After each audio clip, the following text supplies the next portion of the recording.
Good morning. Today I'm going to bring you two separate rifles. Two rifles that were made in this country at about the same time. Two rifles that they're semi-automatic 22s. They were, but they were made for two separate audiences, and we'll talk about that here in a minute. The first one we're going to talk about is the Mossberg 51M. They came in A and B eventually, but the 51M. It was made. They started making them in 1939, and then once the war started in 1941, they stopped making them, and then they started making them again after the war, and they made them from 45 and 46. That's when they decided that with the improvements that were made, especially armaments during the war, etc., that they made an updated version, which was the 151M. So this is the Mossberg 51M B. It It has a barrel that's 20 inches long. It loads through the side. It has its tube magazine is actually in the stock. Pull this out, load, close it up. The metal buttstock. It's got a good grip handle, a pistol grip handle. It's got on the pistol grip, it's got some ridges for your fingers to hold on to, which is a Mossberg thing. It has, for sights, it has two sights, rear sights. It has the traditional Mossberg rear sight, and it also has a peep sight that you can turn and decide whether you want to use it or not. It's semi-automatic, and the magazine capacity is 15. It says. I haven't been able to get 15 in it. It's probably me, but it says that it's 15. This is a Mannlicher stock because it goes all the way to the end.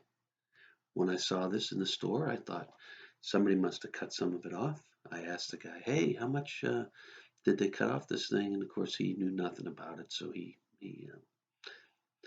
didn't know. I looked it up online on my phone, and I found out that this is the way they're supposed to look. I think it looks a little unusual, but I think it looks kind of nice. The nice thing about the Mannlicher, or this one in particular, is that you can take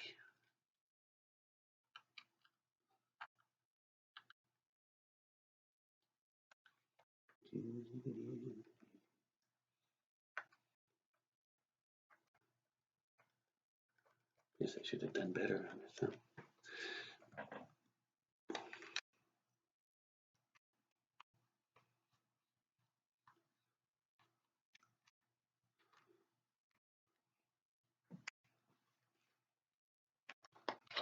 The end of the stock off. So then you end up with a rifle that looks like this, if that's what you choose to do. The barrel, like I said, this was a target rifle. I don't think I said that yet, but the B was made to be a target rifle, and it's a heavier gun. The barrel is heavier. It's thicker than your average 22 that was for other recreational purposes. An unusual thing about this one is that people that do target rifling want to change their point the gun at you here. Right now, I have a circle in the zone, but what I can do is I can change it to several other ones. There's a line. There's a taller one than that if that's what you want, and you can play with them and decide what you want to do for your sight. I haven't played with all of them. I think there's 3 or 4 in there, maybe more. But I like the circle, so I leave the circle on. I'm trying to think of. This is meant to fire only the 22 LRs. Only 22 LRs. One of the things, because it's an older one, that it's been recommended that you don't use the high velocity ones because I mean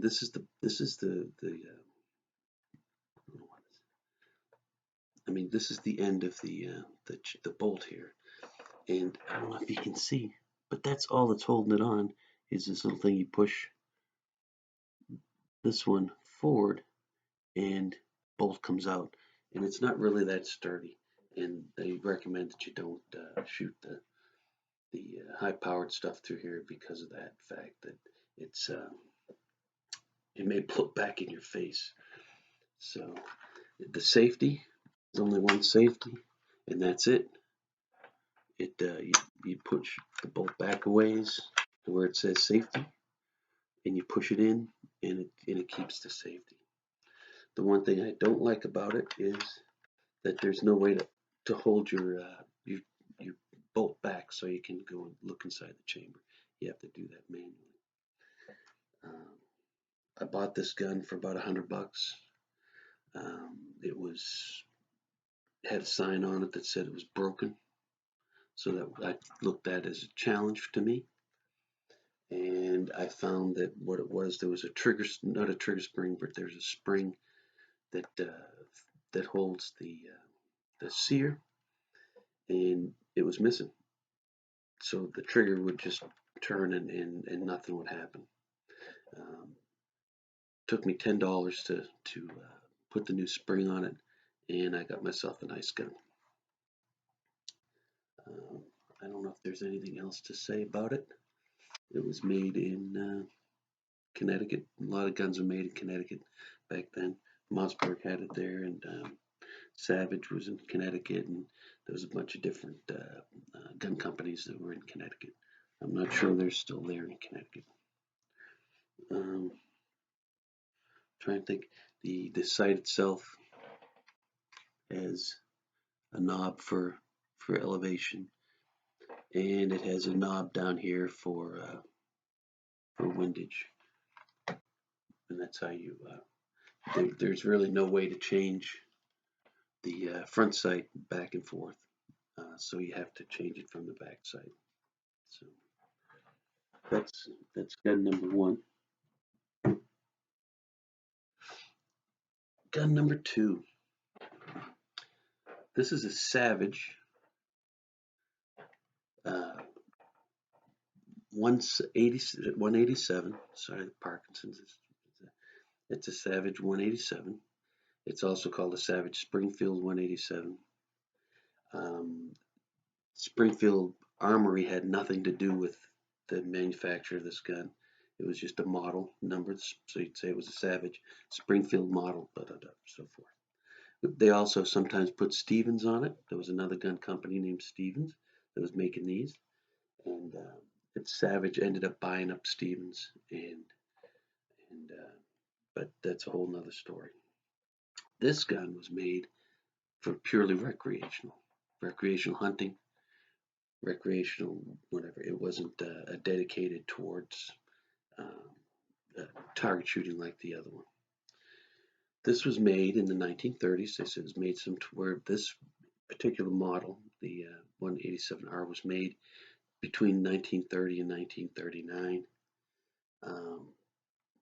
It has for sights. It has a regular iron sight, a dovetailed in what they call a beaver tail. Is that right? And just a regular front sight on it. Has a tube magazine with capacity of 20. I haven't tried loading it up to 20 yet. It's semi-automatic. The one thing that this does have that, well, it has two things that the other one doesn't have is, number one, it's got a safety back here. I have the spring off because I'm doing work on it. And it also has a safety here that I sometimes have trouble finding. There you go. Oop. Not very safe, is it? Well, the safety, you push in. Huh. Probably because I don't have it. Well, there's a place you push this in here. I have the bolt partly apart inside. I just put it back together for for the demonstration here. And what it does is it'll hold your bolt open for you, which is huge for me. Yeah, see, the bolt's not together. Anyway, so but that's the other safety that they have for this gun. And anyway, I try to do this with as little edits as possible. And then that's weird that it just won't go all the way in, but that's all right. What was I gonna say? Recreational. It was relatively inexpensive to buy. If you look, manufacturing of it is inexpensive. The way the trigger guard is put together, and but it was meant for people to go out and shoot, and they did, and this was a very popular model of 22 rifle, and it was sold in stores like Sears and wherever else they happen to. I'm not saying necessarily Sears, but Sears-like stores, and online on the catalog. You could buy it in the catalog, and that's the Savage Springfield 187 semi-automatic 22. And thank you.